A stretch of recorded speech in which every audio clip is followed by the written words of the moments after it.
June 7th, 1494, under the Treaty of Tordesillas, Spain and Portugal agreed to divide the world. The only people standing in the way of their domination of the globe was, well, everyone else. Other Europeans, Asians, Africans, Muslims, and the indigenous peoples of the Western Hemisphere who really had little respect for their decision. According to the treaty, sanctioned by Pope Alexander VI, Spain would gain dominion over the Caribbean, North America, and most of South America, while Portugal received Africa, Brazil, and Asia. But wait a second, Spain did have Asian colonies. Wasn't the Philippines colonized by Spain? Everything about this history is already wrong, so what happened? Well, the issue was, when Spain and Portugal drew the line, it divided the world along a latitude crossing the Atlantic Ocean. Contrary to the many valid points made by flat Earth scientists, some theories suggest our planet is more spherical in shape than existing on a horizontal plane. And no, people in Europe were absolutely aware of crazy theories about the world being round. But the treaty did certainly not take into account the spherical nature of the world. Nobody is certain why Spain and Portugal miscalculated the terms of the treaty, twice actually, but perhaps the issue was intentionally left vague. The respective Iberian states certainly understood that eventually their territorial claims would collide and even hoped to lay claim to new lands before the other could do it first. In fact, basically the day after the treaty, Spain already started looking for an alternative route to Asia, within the terms of the agreement, of course. They had no intention of surrendering the lucrative trade with Asia to their main European rival in the 15th century. So why didn't Portugal colonize the Philippines? And why did the Spanish? Well, it is a complicated history after all, so let's talk about it. Before we begin, I would like to just thank you for visiting my channel. I'm a historian in training, and I just wanted a place to explore topics from the past. So now please enjoy the video. By the end of the 15th century, it was difficult if not impossible to reach Asia from Europe, over land. The route was incredibly long and arduous, but most importantly, dangerous. Hostile armies were difficult or even impossible to avoid. One of the pivotal events leading Europeans to sail the Atlantic Ocean was the fall of Constantinople in 1453. The Byzantine Empire, or rather the Eastern Roman Empire, established in 330 AD, had collapsed under the Ottoman conqueror Mehmed II. The event was most significant because the Ottomans had removed a powerful defensive barrier for Christian Europe against the Muslim Middle East. This eventually opened the way for Ottoman expansion into Eastern Europe. But another reason for its importance was its location on the Silk Road since around the 4th century AD. The city was an important access point for European traders with their counterparts in Asia and the Middle East. The city's capture and the collapse of the Byzantine Empire led to a massive disruption in the flow of goods from Asia to Europe. The result was that goods originating in Asia became dramatically more expensive for Europeans. Europe depended on imported goods from Asia, most famously Chinese silks, porcelains, and delicious spices. The Venetians in Italy soon came to corner the market on these goods by conducting trade with Ottoman merchants, but at heavily inflated prices. Nobles and merchants throughout Europe coveted control of Asian trade, especially spices. Whomever could control it had the potential to reap massive profits. By 1422, the Portuguese decided to take to sailing, particularly around West Africa and the Cape of Good Hope, to reach the Indian Ocean. Their main objective was to circumvent the Middle East and the Muslim states that had dominated trade east of Europe for centuries. Before the early modern period, Muslim states had practically monopolized the overland trade routes from the Red Sea through the Gulf of Aden and the Arabian Sea to Europe, and they also controlled an extensive web of commercial routes throughout northern Africa. Muslim merchants established themselves as the middle traders of Asian and African goods to Europe since the late first millennium. However, by the late 15th century, there were major reconfigurations underway, especially in the Iberian Peninsula. By 1492, Spain had completed the Reconquista, sacking the Muslim stronghold of Granada under the United Catholic Monarchs Ferdinand and Isabella. They extracted fantastic wealth from the city and were hungry for new lands to conquer. However, the Papal Bull of 1481 forbid Spain from exploring Africa. Portugal, supported by the Pope, had claimed the region as their exclusive domain. However, Spain was still eager to tap into the lucrative profits promised by Asian trade and had no intention of being left behind by its main European rival, Portugal. After the fall of Granada, Christopher Columbus, a Genoese pilot, approached the Spanish monarchs, claiming that Asia was reachable by sailing west instead of south and east. As we all know, Columbus had thoroughly underestimated the circumference of the globe, believing the journey from Europe to Asia was not only possible, but easier than crossing the Cape of Good Hope. It was, in fact, not, owing to a massive continent standing in the way. As the story goes, Columbus never reached Asia, but instead landed in the Caribbean, where he hopped from island to island, searching for pearls, precious metals, and spices, which Asia by this point had been well known for. He believed that he had reached the eastern periphery of Asia, the lands of Ind, or what was later called the East Indies or present-day Southeast Asia. He returned to Spain months later and gifted his journal to Queen Isabella, whose ambitions would eventually lead to the colonization of the islands in the Caribbean, the plundering of the Aztec city of Tenochtitlan, the conquest of the Inca Empire, and the brutal mission to convert indigenous people throughout Central and South America, which ended in the deaths of millions from disease, warfare, and environmental destruction. So this brings us to the Treaty of Tordesillas in 1494. When Isabella received the reports of Columbus's discoveries of the Caribbean, she enlisted papal support to lay claim to the Western Hemisphere to eliminate potential rivalry with Portugal and other claimants, similar to how the Portuguese had claimed the African continent within their sphere. The Iberian crowns, with the aid of the Pope Alexander VI, set the demarcation from pole to pole 100 leagues, or roughly about 320 miles west of the Cape Verde Islands.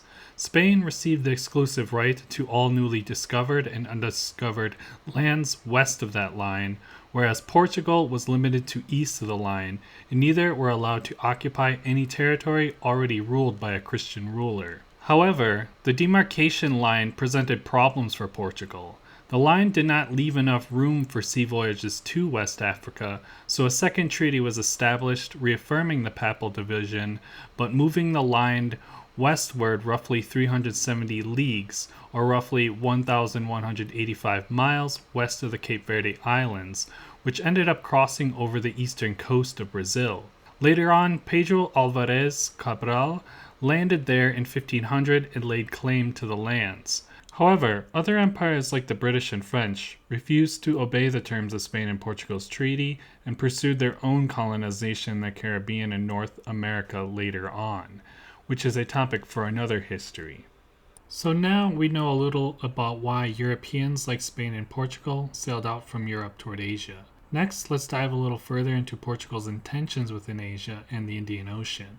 To understand why Portugal did not colonize the Philippines, we need to take a step back and look at what the Portuguese were trying to accomplish. The Portuguese began expanding into North Africa in 1415. Their main goal was to locate gold fields in West Africa and reach spices in India.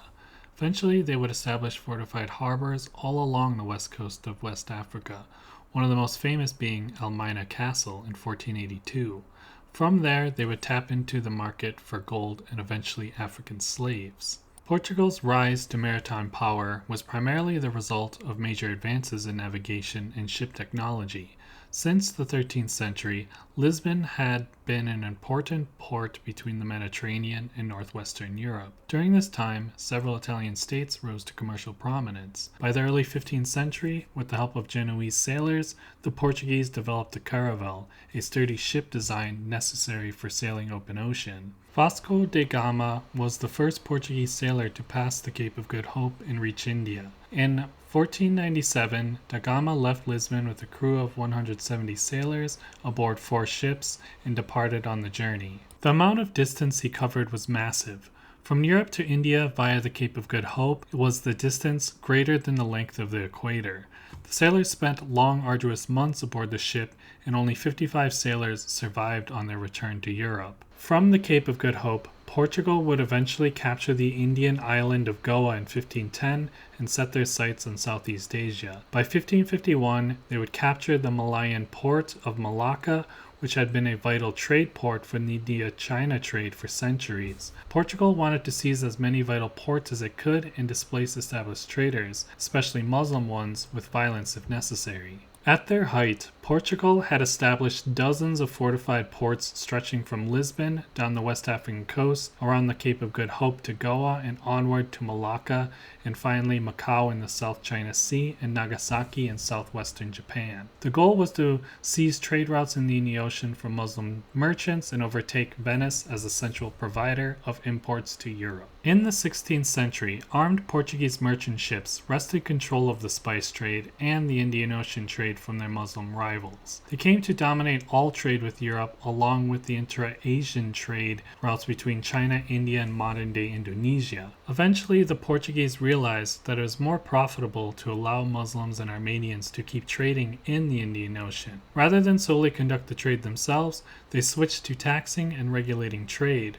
They imposed taxes and levies on traders through threat of force. As well, they engaged in the carrying trade, where Portuguese ships transported goods between different Asian states. By this point, they no longer confined their trading to imports to Europe, but between other Asian states like China, Japan, and India. Portuguese traders transported cotton from Bengal and sandalwood from Timor to China, as well as sold Chinese silk to Japanese merchants for silver. The Portuguese even introduced many products to Asia from the Americas and Africa, such as corn, tobacco, pineapple, papaya, sweet potato, and even chili peppers. Portugal's rise to power in the Indian Ocean can be attributed to the fact that they encountered very little resistance in the region. Sultans in Malaysia, Indonesia, and the Mughals in India and the Ming Dynasty in China did not have the significant naval power to exert control over maritime trade, and the Portuguese, using their sturdier ships and navigational capabilities, easily pushed out or co-opted established traders like Muslims, Armenians, and Indians. The Portuguese galleons were powerful instruments of war, using gunpowder and artillery to violently wrest control over the trade from local traders who did not have the armed backing of their respective states, at least at sea. The Portuguese engaged in piracy and extortion alongside trade as well. Daniel Borston in The Discoverers describes how Vasco da Gama killed fishermen and traders, cutting up their bodies, placing them in baskets, and sending them to Calcutta on the Malabar coast to persuade a quick surrender, or how the Viceroy of Albuquerque cut off women's noses and men's hands on the Arabian coast. Apparently, when they visited isolated ports for the first time, they hung corpses of recent captives, mostly fishermen, from the yardarms to intimidate locals and instill fear. The Portuguese developed an infamous reputation for their naval power and force of violence. They successfully gained control over much of the Indian Ocean and much of Southeast Asian trade for several decades in the 16th century. So much so that if any local rulers wanted to access trade, they had to go through the Portuguese. So we find that many Portuguese merchants, captains, and mercenaries began working alongside local leaders, among Indian princes in South Asia, sultans in Indonesia, and even the King of Siam. In many ways, the Portuguese created a protection and extortion racket from their fortified trading fortresses throughout the African and Asian coasts. However, it would be during this time period that Portugal would encounter their first major European rival in Southeast Asia. Enter Ferdinand Magellan, as he is known in Portuguese, Fernão de Magalhães. Magellan was born into a minor noble family in 1480 and enlisted as a naval officer for the Portuguese crown in India at the age of 25. He lived in Asia for nearly 8 years, traveling to Goa, throughout the Malabar coast, and the southern Indian port of Kolam, and years later he arrived in Malacca in present-day Indonesia. In 1517, he tried to convince Manuel I of Portugal to commission him to sail west to locate the Spice Islands. There seemed to be a heated argument between Magellan and King Manuel, leading him to flee Portugal for Spain. Apparently, 3 years prior, Magellan had been accused of illegally trading with the Berbers in Morocco. He was not found guilty of the accusations, but received no offers of employment after 1514, which might have been why Manuel was hesitant to sponsor Magellan. He failed to gain the backing of the Portuguese crown and turned coat to the Castilian crown, eventually gaining a sponsorship to circumnavigate the globe in 1519. Because of this, many contemporaries in Portugal regarded him as a traitor to the Portuguese crown. Magellan and his crew endured an arduous journey around the world. They sailed from Spain to the Canary Islands, crossed the Atlantic to what is now Argentina, sailed around the southern tip of South America, what would eventually be called the Strait of Magellan, and across the Pacific Ocean to Asia. By the time they reached the present-day islands of the Philippines, the trip had totaled more than a year on ship. Magellan's destination was the Spice Islands, or the Moluccas, already claimed by Portugal in what is today Indonesia. He was Portuguese, but hoped to claim the islands for the Spanish Empire since he had sailed under the crown's sponsorship. However, Magellan would not survive the sojourn on the Philippines. He landed on the island of Cebu on April 27, 1521, where he would not return. On Cebu, he allied with the local leader Raja Humaban and agreed to kill the king's rival Datu Lapu-Lapu on the island of Mactan. The soldiers failed and Magellan was shot by a poisoned arrow and subsequently died. Portugal had conquered and claimed the islands of Moluccas in the same year in 1521, which meant it was too late for Spain. Magellan's crew completed the circumnavigation and arrived back to Spain a year later in 1522. The successful circumnavigation under the Spanish flag attempted to bolster Spain's claims to the Spice Islands, even though the Portuguese had already established a claim. As well, Magellan did not technically claim the Philippines for Spain in 1521, or rather only the island of Cebu. The Portuguese had already landed in the archipelago, but only had minor fortresses built on the islands. It was generally peripheral to their larger ambitions of dominating trade. However, what is interesting about this event was its implications for the Treaty of Tordesillas. Portugal had already claimed Asia, but Magellan's route turned these claims upside down. Spain did not technically violate the terms of the treaty, since in fact they sailed there via the Pacific Ocean. The line had been drawn through the Atlantic Ocean, but said nothing about where it landed when wrapped around the globe. In 1529, Spain and Portugal divided the world a second time with the Treaty of Saragossa, which affirmed Portuguese dominion over Asia and the Indian Ocean, but ceded the Pacific Ocean to Spain. Interestingly, the treaty never mentioned the status of the Philippines. So what does happen around this issue of the Philippines between Spain and Portugal? 4 decades later, the Mexican viceroy Luis de Velasco, ordered by King Philip II, commissioned the conquistador Miguel Lopez de Legazpi to locate the Spice Islands following Ferdinand Magellan's route. Spain assumed Portugal would not protest Spain's claims to the Philippines because there were not spices there. So, on November 20th, 1564, Legazpi departed Barra de Navidad in modern state of Jalisco, Mexico, with 5 ships and 500 soldiers, most of them born in Mexico. They landed in the Mariana Islands to refresh supplies, but had an altercation with the local Chamorros.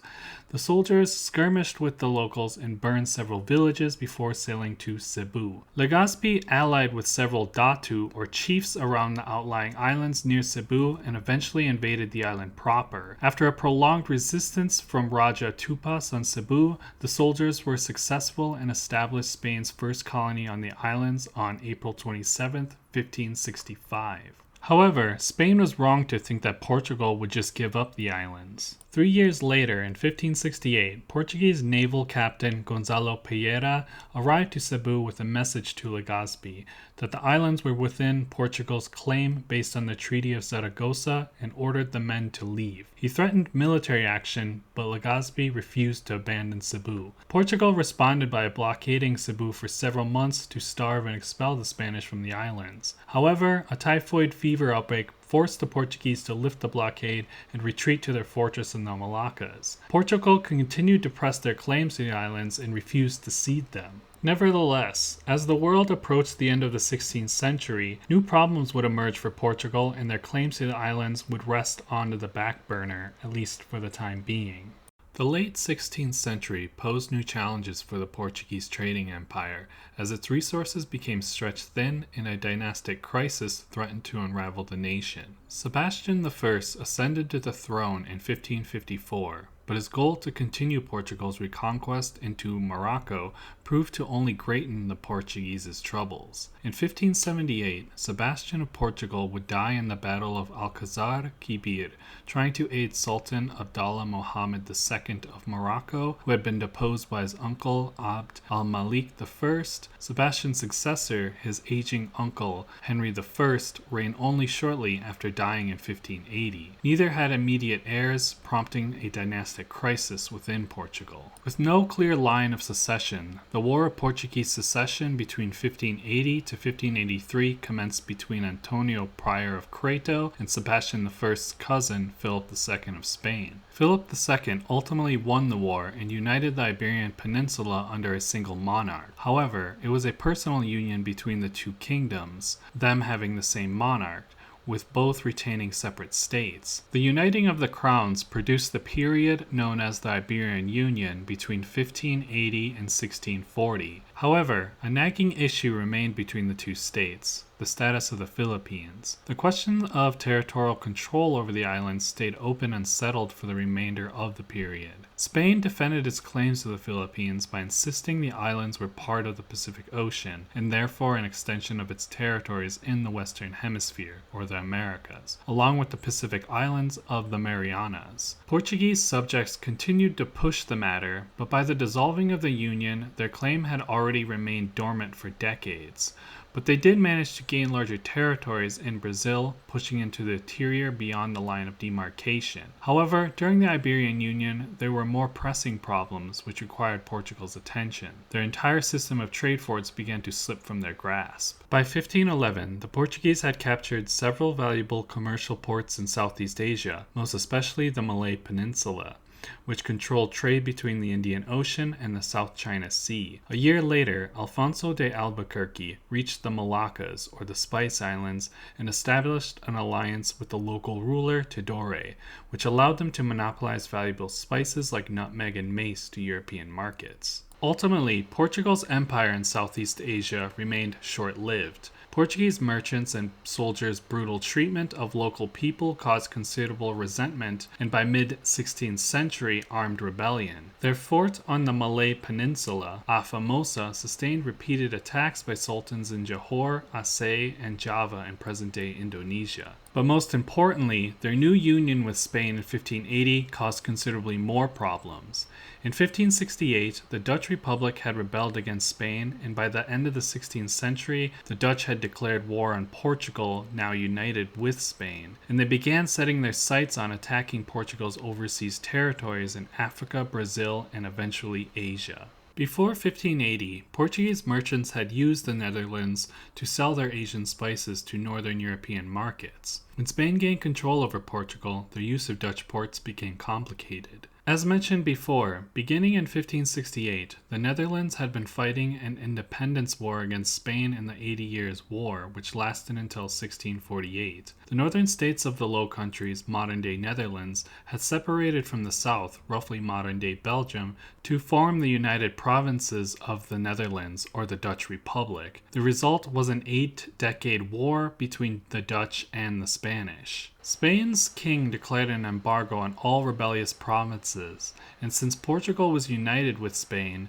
Portuguese sailors could no longer do business with the Dutch. Philip II severed the Netherlands from the spice markets of Lisbon, which caused economic problems for the embattled republic. Portugal's spice trade was redirected to the southern lowland countries, or roughly present-day Belgium, which remained loyal to the Spanish monarchy. The Dutch lost their most profitable trade in spices and an important source for funding the war with Spain. The Dutch responded by sending their own expeditions to Southeast Asia and eventually planned to take control of the spice trade from Portugal. In 1602, they formed the Dutch East India and Dutch West India companies, devoted to waging war on Spanish and Portuguese ports in the Americas, Africa, and Asia. In 1619, Jan Cohen captured Jakarta and later renamed the islands to Batavia, using it as a base to drive out the Portuguese from Asia. By 1641, they were able to push the Portuguese from Malacca. Portuguese fortresses were undermanned and were not sufficiently maintained during this time period, leaving them vulnerable to attack due to their isolation. The Dutch successfully undermined Portugal's monopoly on spices later on and periodically blockaded the Portuguese port in Goa. The Dutch most especially capitalized on local resentment against the Portuguese in India and Southeast Asia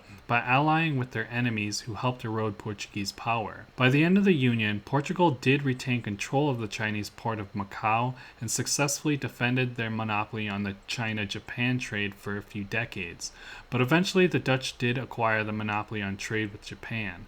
while the English built a trade post in China near the Pearl River Delta called the Port of Hong Kong. However, Portugal did continue to control the import of Goa into the 20th century, which became the capital of the Portuguese Empire in Asia, but their holdings were severely reduced throughout the remaining early modern period. As a result of the loss of significant territory, Portuguese subjects began to accuse the Spanish monarchy of prioritizing the protection of their own colonies against the Dutch and neglecting those of Portugal. By 1640, the Portuguese rebelled in the Restoration War, lasting until 1668, when the Portuguese restored their monarchy and broke from Spain. So, what ultimately did happen to Portuguese claim to the Philippines? During the 16th century, the Philippines became a valuable trade port under the Spanish, connecting Asia to the Americas. This occurred most famously aboard the Manila galleons, which carried Chinese silks, porcelains, and Southeast Asian spices to the New World. Many Spanish merchants did resent that their European goods imported to Veracruz on the Caribbean coast of Mexico had to compete with Asian goods imported to markets in Mexico in the port of Acapulco. And the Spanish crown did not like the idea of much of its silver mined in Mexico pouring into the Philippines and ultimately China and Japan. Some merchant guilds even petitioned to trade the Philippines with Portugal for Brazil, but that ultimately never happened. There were a few merchants in Portugal that did insist that the Philippines was rightly part of Portugal, but it did fall on deaf ears within the courts of Madrid. During the 17th century, however, Portuguese ships, having now lost their monopoly in Japan, began to import Chinese goods into Manila, the capital of the Philippines, alongside other Chinese junks from Funan. It was not until 1777 that Portugal finally relinquished its claims to the Philippines. This was partly due to a border conflict between Spain's South American colony, Rio de la Plata, or modern-day Argentina, and Portugal's colony in Brazil, which led to the Treaty of San Ildefonso of 1777, which settled the border in South America between Portugal and Spain and officially ceded the claim to the Philippines to Spain.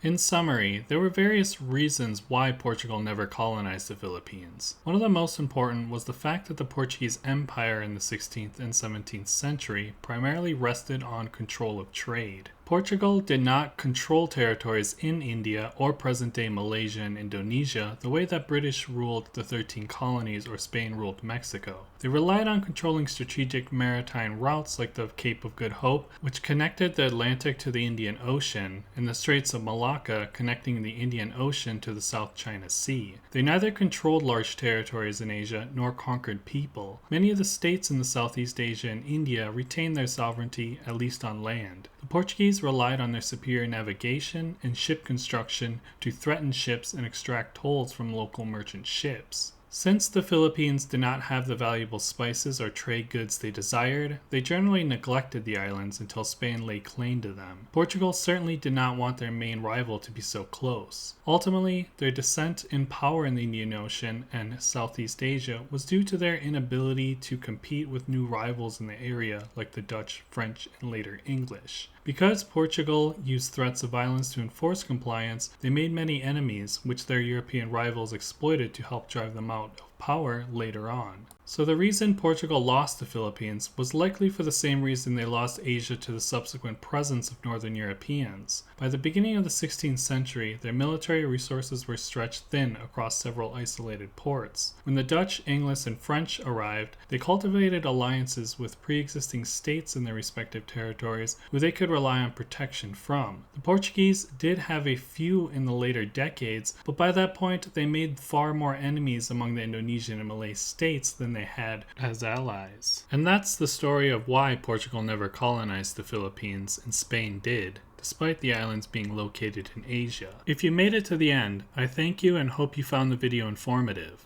If you did, please hit the like button, and if you haven't already, please subscribe for more videos. I'll try to cover all sorts of historical topics on this channel about world history, not just the early modern period, but also the pre-modern and ancient history period, since I am very interested in all sorts of time periods and topics. And finally, what did you think of Portugal's rise to power in the Indian Ocean and Southeast Asia? Did I miss anything? Do you think history would have been different for the Philippines if Portugal had colonized the islands? Let me know your thoughts below. Once again, thanks for watching, and I hope to see you in the next video.